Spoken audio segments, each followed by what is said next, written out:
I've spent over 50 years studying economic cycles, managing one of the world's largest hedge funds, and analyzing patterns that have repeated throughout history. And right now, I'm seeing something that deeply concerns me, something that most people are completely missing. The same patterns that preceded every major economic crisis in the past century are playing out again right in front of our eyes, and almost nobody is talking about it.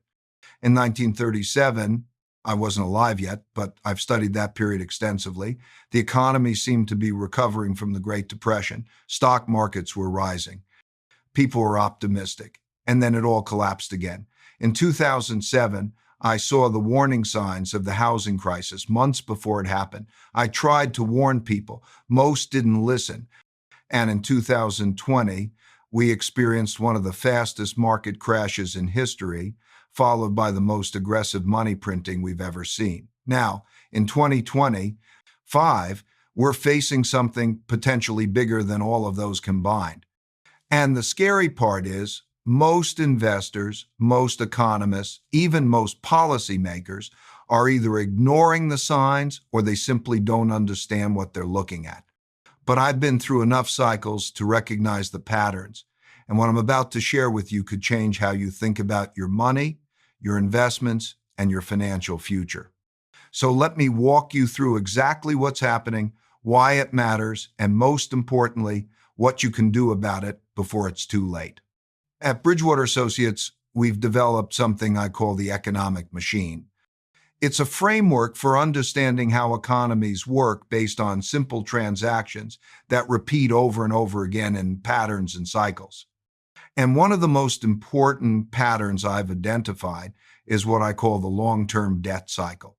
This cycle typically lasts between 75 and 100 years, and understanding where we are in this cycle is crucial to understanding what's coming next. Let me explain how this works. In the early stages of the long-term debt cycle, debt levels are low. People can borrow money easily. They use that borrowed money to buy things, to invest, to build businesses. This creates economic growth. Everyone feels wealthy. Asset prices go up. And because everything seems to be going well, people borrow even more. Banks are happy to lend because they think the good times will continue forever. This continues for decades. Debt levels gradually rise. But as long as incomes are also rising, as long as the economy is growing, the debt burden remains manageable. People can service their debts. They can make their payments. Everything seems fine. This is where we've been for most of the past 40 years. Since the early 1980s, debt levels in the United States have been climbing steadily. Consumer debt, corporate debt, and most importantly, government debt. But here's the thing about debt. It creates a mechanical, unavoidable cycle. When you borrow money, you create a pull forward of spending. You get to spend money today that you haven't earned yet. But eventually, you have to pay it back. And when you're paying back debt, that reduces your spending power in the future. It's simple mathematics. You can't escape it. Now, in the late stages of the long-term debt cycle, which is where I believe we are right now, debt levels have become so high that they start to create problems. The burden of servicing all that debt starts to weigh on the economy. People have less money to spend because they're making debt payments. Companies have less money to invest because they're servicing their corporate bonds, and governments have less money for programs because they're paying interest on their national debt. And this is where it gets really concerning. Right now, the United States federal government is spending over $1 trillion per year just on interest payments. That's more than they spend on defense, more than they spend on Medicare, just interest. Money going out the door to service debt. And that number is going to keep growing because the debt itself keeps growing. In 2025, the U.S. national debt is over $35 trillion. That's $35,000 billion. To put that in perspective, that's about 125% of GDP. It's the highest level of debt relative to the size of the economy since World War II. And unlike World War II, when we used that debt to fight an existential threat and then paid it down afterward, this time we're not paying it down. We're adding to it every single year. Now, you might be thinking, Ray, we've had high debt levels before and nothing catastrophic happened. Maybe it's not as big a deal as you're making it sound. And I understand that reaction. It's natural because the end game of the long-term debt cycle doesn't happen overnight. It's a gradual process. And for a long time, it doesn't feel like a crisis. In fact, for most people, it feels normal. They get used to the high debt levels, they get used to the government deficits, they get used to the money printing. It all starts to seem sustainable.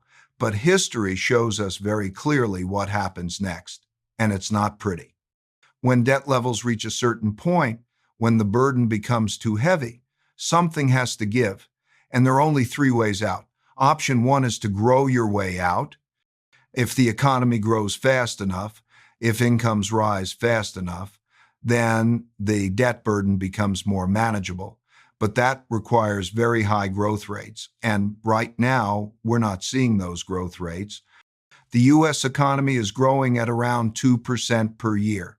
That's not nearly enough to outgrow our debt problem.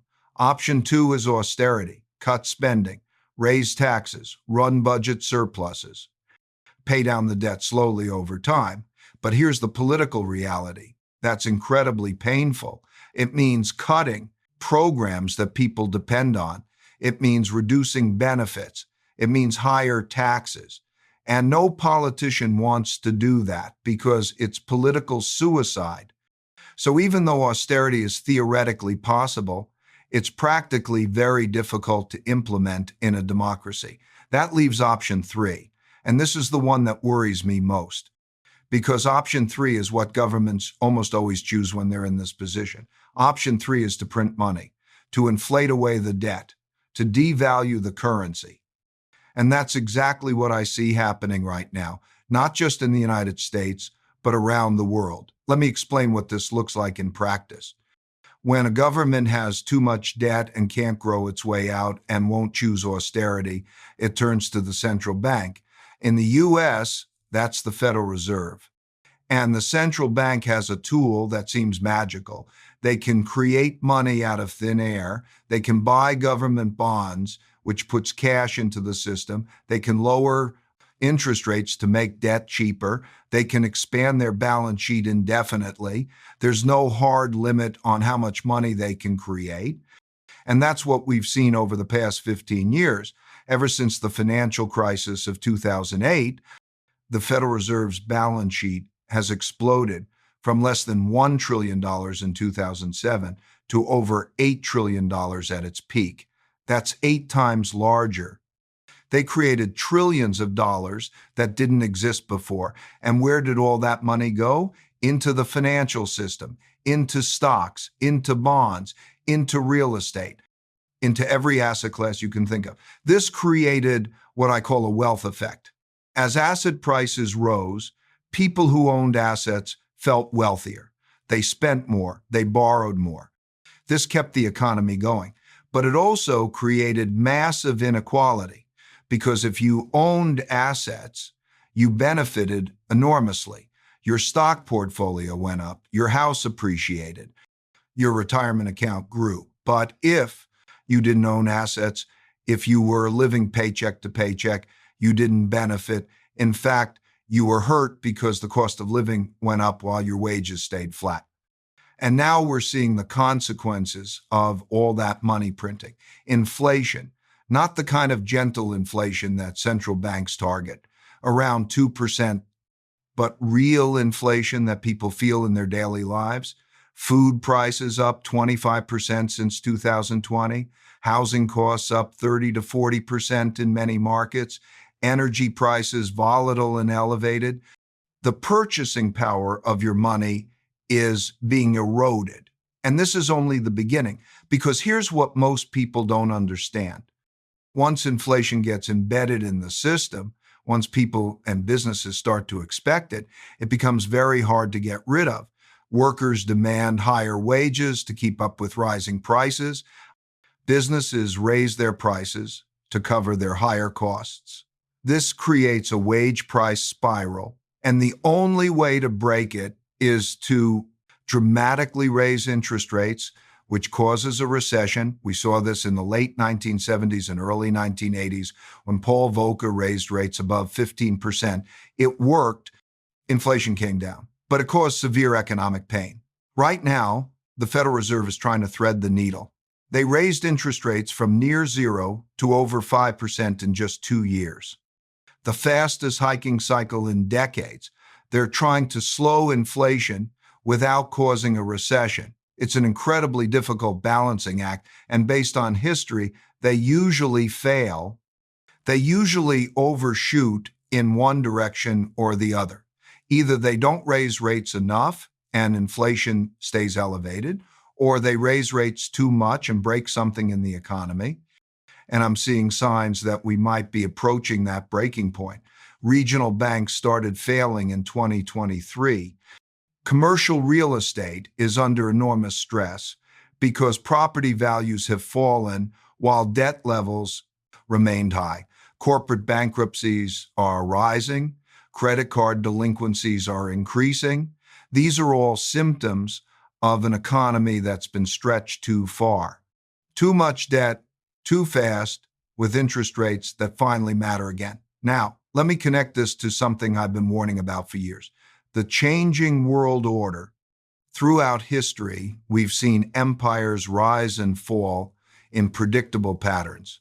The Dutch were the dominant global power in the 1600s, then the British in the 18 and 1900s, and the Americans in the 20th century. Each of these transitions involved a similar pattern. The rising power has a strong economy, a strong currency, and strong military. The declining power has too much debt, a weakening currency, and overstretched military commitments. Sound familiar? The United States is showing many of the classic signs of a declining empire: massive debt, political division, overextended globally. And meanwhile, China has been rising. They've built their economy. They've accumulated foreign exchange reserves. They've expanded their global influence, and they're increasingly challenging the U.S.-dominated world order. This isn't just an economic competition. It's also a geopolitical and military competition. We're seeing increased tensions over Taiwan, trade wars, technology restrictions, sanctions, currency manipulation. All of these are symptoms of a larger shift happening in the global balance of power. And historically, when you have a rising power challenging an established power, the risk of conflict goes up dramatically. Sometimes that conflict is economic, sometimes it's military, but it's almost never peaceful and smooth. And here's where it ties back to the debt cycle. When you combine a late-stage long-term debt cycle with a changing world order with geopolitical tensions, you get a very unstable situation. The declining power needs to maintain its spending to project power globally, but it can't afford to because of its debt burden. So it prints more money, which weakens its currency, which undermines its global position even further. It's a vicious cycle that's very hard to escape. The US dollar has been the world's reserve currency since World War II. This has given America enormous advantages. We can borrow in our own currency, we can run trade deficits, we can impose sanctions. The dollar's dominance is a source of geopolitical power, but that dominance is being challenged. China has been working for years to internationalize the yuan. They've set up currency swap lines with other countries. They've created alternative payment systems. They've been accumulating gold. All of this is designed to reduce dependence on the dollar. And other countries are watching. They see the U.S. weaponizing the dollar through sanctions. They see the U.S. printing trillions. They see the debt levels growing, and they're getting nervous. They're starting to diversify their reserves. To hold less dollars and more of other currencies, more gold, more commodities. This is a slow process. It doesn't happen overnight. But once it starts, it's very hard to reverse.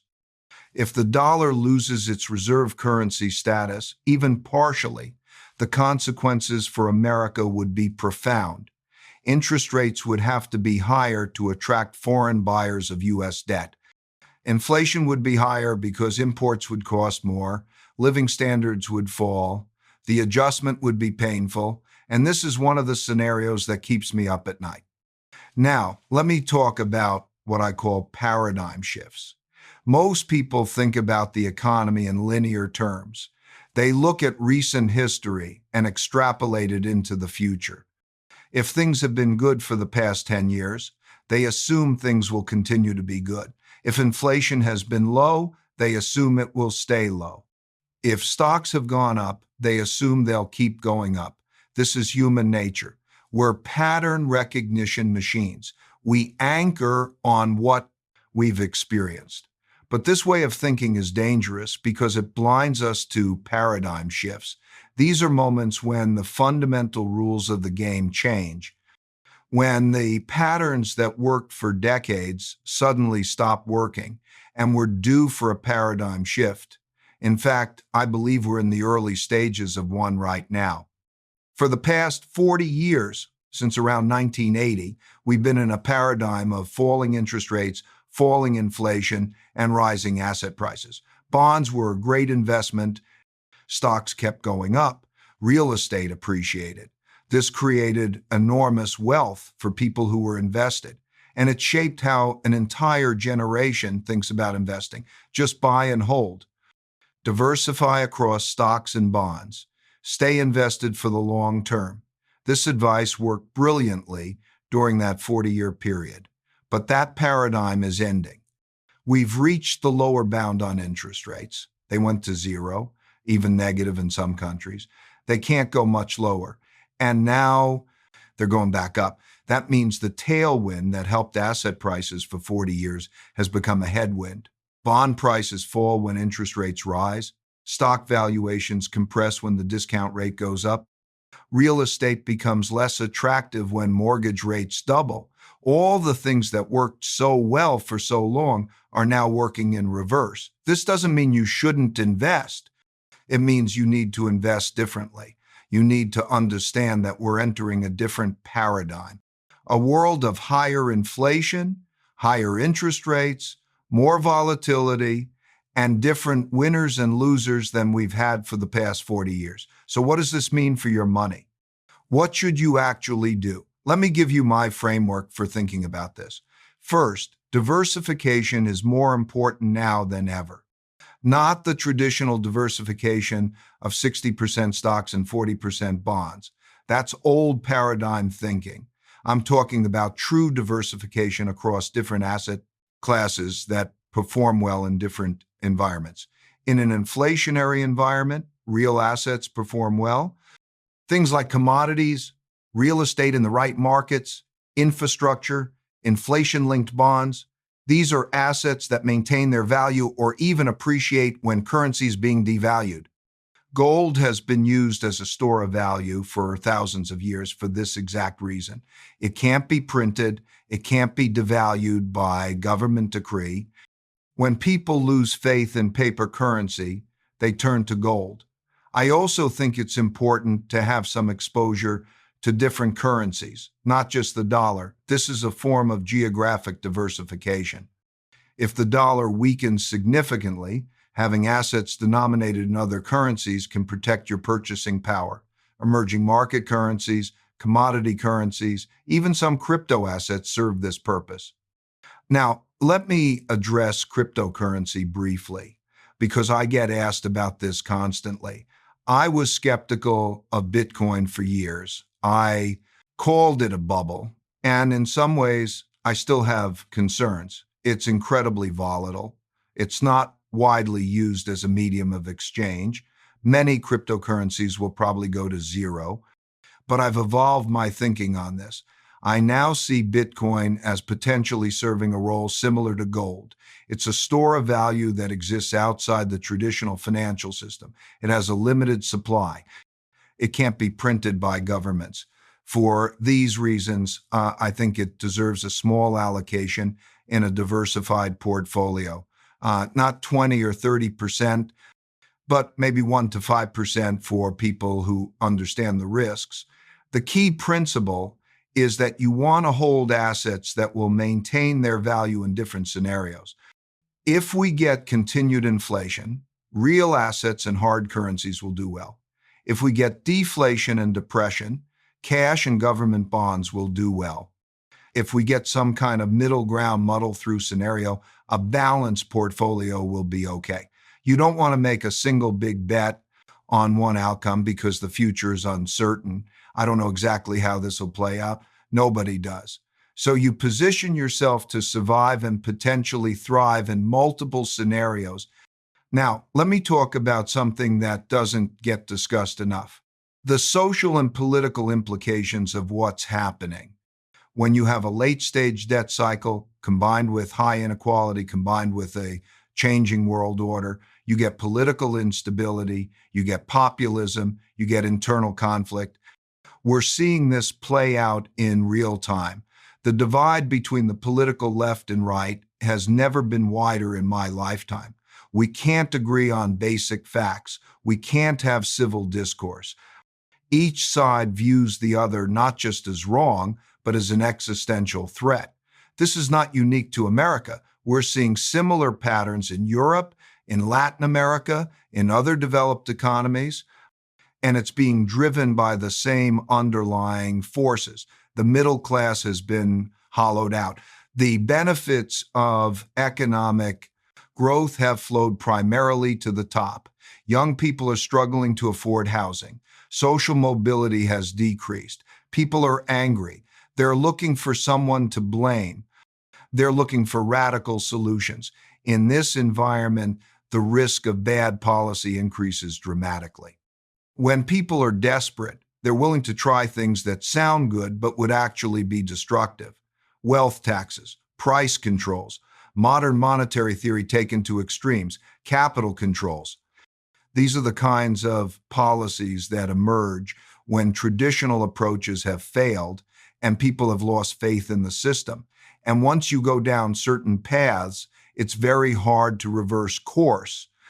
Venezuela is an example. They had the largest oil reserves in the world. They should be wealthy, but they made a series of increasingly bad policy choices driven by populist politics. They printed money to fund spending programs. They implemented price controls. They nationalized industries. They drove away investment. And the result was hyperinflation and economic collapse.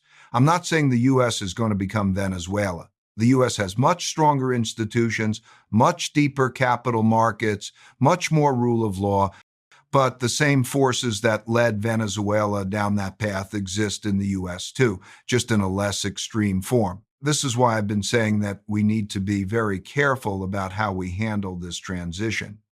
We need political leaders who understand economics, who can make hard choices, who can bring people together instead of dividing them. Unfortunately, the political incentives push in the opposite direction.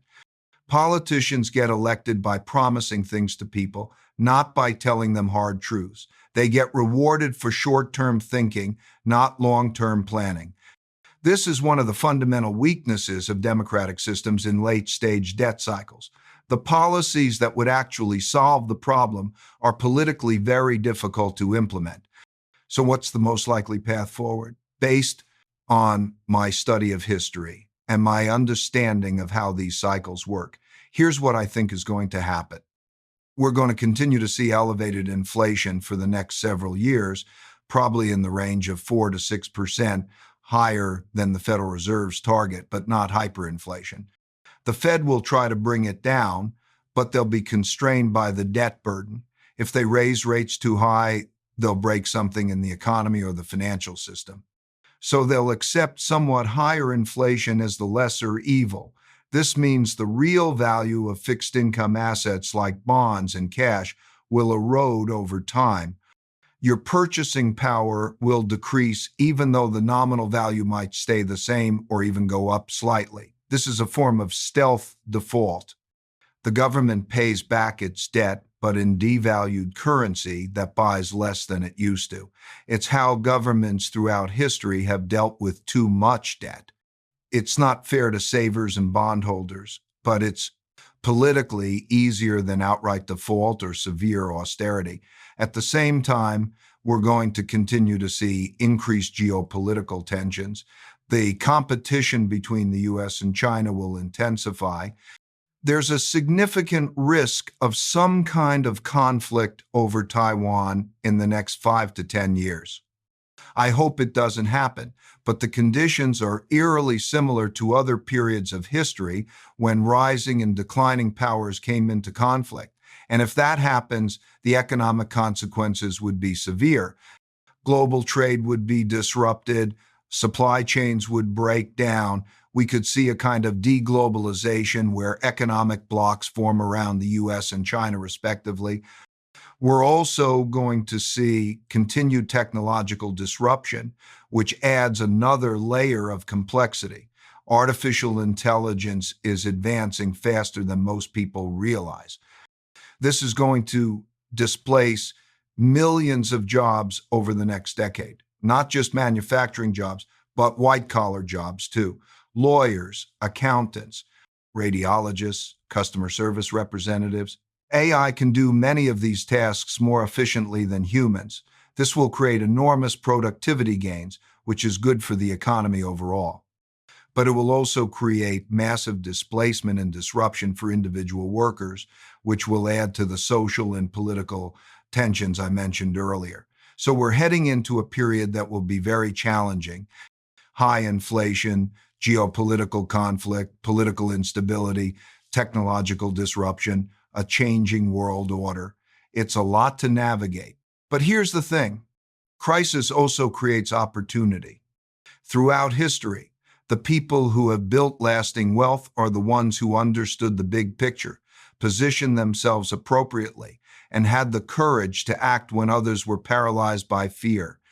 The great investors of the past, people like J.P. Morgan, John D. Rockefeller, the Rothschilds, they made their fortunes during periods of crisis and transition, not in spite of the difficult times, but because of them. When everyone else is panicking, when assets are being sold at fire sale prices, when there's blood in the streets, that's when the opportunities emerge. But you have to be prepared. You have to have dry powder. You have to understand what's happening. You have to have the psychological strength to act when everyone else is frozen. This is what I've tried to do throughout my career. When the financial crisis hit in 2008, we were prepared. We understood what was happening. We had positioned our portfolio to benefit from the dislocations, and as a result, Bridgewater had one of our best years ever while most others were suffering massive losses. I'm not saying that to brag. I'm saying it to illustrate the importance of understanding cycles, of preparing for different scenarios, of not being caught off guard when the paradigm shifts. So let me leave you with some concrete action steps. First, educate yourself. Don't rely on what you hear in the mainstream media or from politicians. Do your own research. Study economic history. Understand how debt cycles work. Read about previous periods of crisis and transition.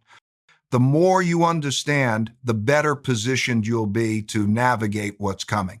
Second, build resilience. This means having an emergency fund, being financially conservative, not being over-leveraged, having skills that will be valuable in different economic environments, building a network of relationships, physical health and mental health. All of these things make you more resilient and able to weather difficult times. Third, diversify your assets appropriately. Don't have everything in traditional stocks and bonds. Consider real assets. Consider different currencies. Consider alternatives. And make sure you have some highly liquid assets that you can access quickly if opportunities arise or if you need to cover unexpected expenses. Fourth, Stay flexible.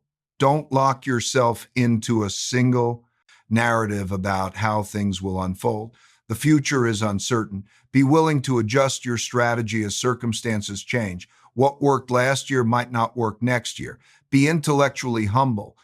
Be willing to admit when you're wrong and course correct. And fifth, think about the longer term. Don't get caught up in the day-to-day noise. Don't panic during short-term volatility. Have a plan. Have a philosophy. Stick to your principles. The people who do well over long periods are the ones who can separate signal from noise, who can see the forest through the trees, who can remain calm when everyone else is losing their heads. Now, I want to be clear about something. I'm not predicting the end of the world. I'm not saying you should sell everything and hide in a bunker. The U.S. economy is resilient. American capitalism has proven itself remarkably adaptable over centuries. We've been through crises before and come out stronger. We'll get through this too. But the transition period will be challenging, and those who are prepared will fare much better than those who are caught off guard. One of the principles I live by is that you can't predict, but you can prepare. I don't know exactly when the next crisis will hit. I don't know exactly what form it will take, but I know that crises are inevitable. They're part of the cycle. So instead of trying to predict the timing, I focus on preparing for multiple scenarios, on building a portfolio that can withstand different environments, on developing the mental frameworks and emotional discipline needed to act rationally when others are acting emotionally. This is what I mean when I say it's happening again. The same patterns that have played out many times throughout history are playing out once more. A late-stage debt cycle, money printing and currency devaluation, wealth inequality and political instability, a changing world order and geopolitical tension. These ingredients have been mixed together before, and we know how the story tends to end. Not with a whimper, but with significant disruption and a reset of the system. But the reset can also be a renewal. After the crisis of the 1930s, we got the New Deal and the post-war economic boom. After the crisis of the 1970s, we got Reaganomics and the Great Bull Market. After every crisis comes a period of rebuilding and opportunity. The question is whether you will be positioned to take advantage of it. The people who will do well in the coming years are those who understand what's happening, who prepare appropriately, who remain rational when others panic, and who have the courage to act when opportunities present themselves. Don't wait for someone to tell you when it's time. Don't wait for permission. Don't wait for certainty, because certainty never comes. You have to make decisions with incomplete information. That's just the nature of investing in life. What I'm trying to do by sharing this with you is give you the frameworks and understanding you need to navigate what's coming, to help you see the bigger picture, to help you avoid the mistakes that most people will make, because most people will do exactly the wrong thing at exactly the wrong time. They'll panic and sell when they should be buying. They'll get greedy and buy when they should be cautious. They'll stick with the old paradigm when the new one has already begun. History is rhyming once again. The signs are all there if you know what to look for. The debt levels, the money printing, the inflation, the geopolitical tensions, the internal divisions, the technological disruptions. These are not random events. They're part of a larger pattern, a pattern that has repeated many times before. And while each cycle is unique in its details, the broad strokes are remarkably similar. So the question is not whether change is coming. Change is already here. The question is whether you're going to recognize it, prepare for it, and position yourself to not just survive, but to thrive through the transition. That's what I've dedicated my career to understanding, and that's what I hope I've helped you understand today. The path forward won't be easy, but for those who are prepared, it could also be incredibly rewarding.